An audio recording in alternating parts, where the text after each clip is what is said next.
Welcome to the Real News Network. I'm Paul Jay in Chicago at the People's Summit. Now joining me is Larry Cohen. Larry is the former president of the Communication Workers of America and the current chairman of the board of Our Revolution, one of the forces behind the People's Summit.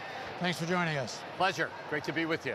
So we're going to do another segment about the summit itself, but I want to do a first one and talk about the split in the union movement that happened during the last Democratic Party primary. You know, a small handful of unions supported Bernie Sanders, and a preponderance of the big unions supported Hillary Clinton. Any objective reckoning, the Sanders platform was way, way closer and almost identical to what unions have been demanding for a long time. And the big unions went with Clinton with the argument only Clinton can beat Trump. First of all, talk about what's the underlying basis of that split? Yeah. And have they learned anything from this, or are they going to go back with Clinton or a Clinton-esque type next time? Yeah, so I think there's a couple of things. So one is there were a large group of unions that stayed neutral until really after the primaries were over.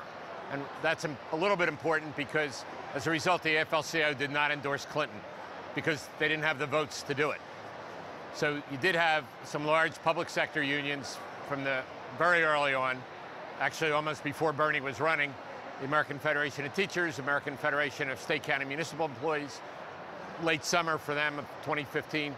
But so the way I frame that, and the Jeremy Corbyn labor near victory last night is a good example. Do we believe that we can win as working class people? Do we believe that we can build a political movement that's really about working families, working women and men, not just at work, but also their health care, their education, their kids' education, and on and on. And I think, you know, a problem we've had in our country, more so than in, say, the UK, is not believing that we can win. So we're always there for somebody else, even though they're not there for our fights.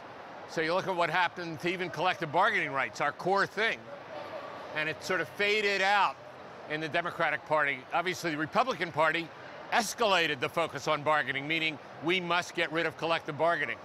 But in the Democratic Party, there was a de-escalation of the centrality of it, including even in the Obama presidency in those 8 years, right?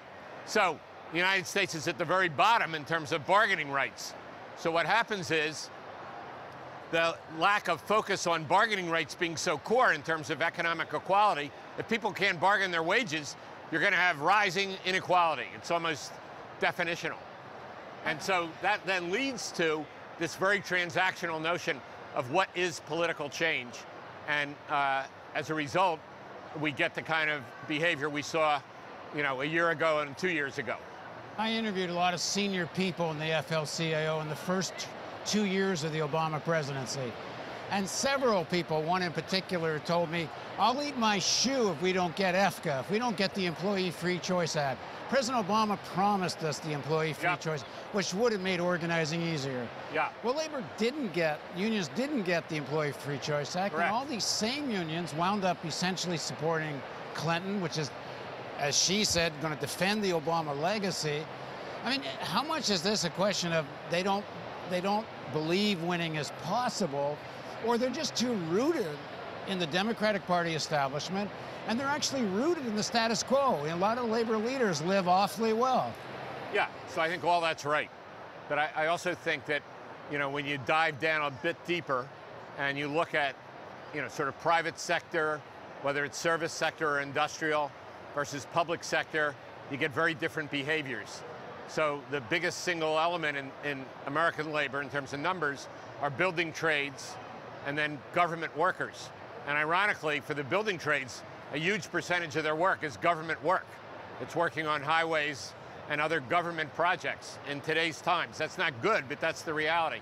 And so what you get is, instead of a focus on the core issues for working class people, their health care, their rights at work, their ability to bargain, higher wages, their education of their kids, higher education, student debt. Instead, you get, well, this person running for governor of Illinois, say right now, he's promising us, you know, more public works, or he'll fix the budget issues for the public sector, as opposed to, here's working class people as a whole, 80% of whom are in the private sector. And we're building a movement that's working for the 120 million working class people in this country rather than for slivers of the people. And then the factors you mentioned play as well. Because the big industrial unions didn't support Sanders. I think it was you guys, communication CWA, workers, the nurses, I think one of the teachers. Transit union, postal workers. Postal workers, which are also government workers. West Coast dock workers, United Electrical Workers, yeah. Well, have they, but those big industrial unions, sorry for interrupting, mostly stayed out of it. UAW, steel workers, International Brother of Electrical Workers, they stayed out. They let their locals move in. Yeah, why stay out of it? Kind of a one in a lifetime to change the dynamics. Well, obviously for me, that's the way I saw it. 2 days after my term ended at CWA, I met with Bernie. I'd met with him before and said, okay, Bernie, I'm ready to volunteer. It was all volunteer for me. It was basically full-time because for me, it was like, I promised our members, I'm going back in the street, build a movement. I have a 39-year pension from CWA. That was my whole life, really. Young enough to, be out there, fight hard. And, that was a natural thing. But, people are afraid to rock the boat, and then you'll get paid back in a negative way. You won't have access. Okay, so Trump wins. Yeah. Polling is showing Sanders probably would have beaten him. You talked to all these guys. Yep. So did they learn? Anyone say I was wrong? Well, again, I like to say, as a former car guy, I look through the windshield, not just the rearview mirror, mostly the windshield. And in the Keith Ellison fight to lead the Democratic Party, virtually all of those unions, including state, county, municipal employees, both teachers' unions, service employees, came in behind Keith Ellison, and that basically was the Bernie message. And I might say, just not surprisingly, Tom Perez moved mostly to that message also. We'll see how that works out, but I have to be optimistic. I mean, I don't have, not so much optimistic, but hopeful. And so I think people did learn from that. It's being very hopeful about Perez, because we all saw that interview on Chris Hayes with Bernie and Perez next to each other. And Bernie's talking about fighting the oligarchs, and Perez would not go there. Yeah, well, I'm definitely fighting oligarchs, get big money out of politics. That's another major thing that I've worked on. Well, fighting the oligarchy also includes fighting the oligarchy in the Democratic Party. Yeah. How do you balance this issue of fighting the oligarchs in the Democratic Party and fighting Trump? Because, there's this pressure, elect Democrats in 2018 no matter what, because one has to have this front to beat Trump. In other words, don't primary right-wing Democrats. Versus, there's no change without a fight within the Democratic Party, and you got to primary the right wing. Yeah, so our focus in our revolution, which I'm doing now, is on local political organizing, groups that are sustainable groups that our national Our Revolution helps sustain, and they decide what candidates to take on. They're not going to be in every race. Where are there opportunities? Whether the mayor of Bolingbrook, she narrowly lost, our candidate, Jackie Traynor, lost by 150 votes to a mayor in Bolingbrook, 80,000 person city not far from here, by 150 votes. Our folks decided we're going to back Jackie and take that on. It doesn't mean they're always going to take on every race. It's how do we build sustainable, growing political organizations at the local level, and then in some cases network them together in regional or in statewide groups. That's what we're trying to build, and that's our theory. We're not going to be in every race. We don't care about that. Other groups can do that. Our thing is, how do we get millions of people that were in the Bernie campaign to do political work, maybe an hour a week as part of what they do? Work on issues, work on candidates, ballot measures, or party building itself. What do you say to people who see how bitterly the corporate Democrats, the Clinton Democrats, are fighting you guys, whether it's over Keith Ellison? Apparently Obama was working the phones trying to beat him. They could have given you Kimberly Ellis in California. She endorsed Hillary Clinton in the primary, and they fought like hell to defeat the Sanders forces there, and they don't want to give you guys an inch. What do you say to people who say, well, you can't do it in the Democratic Party?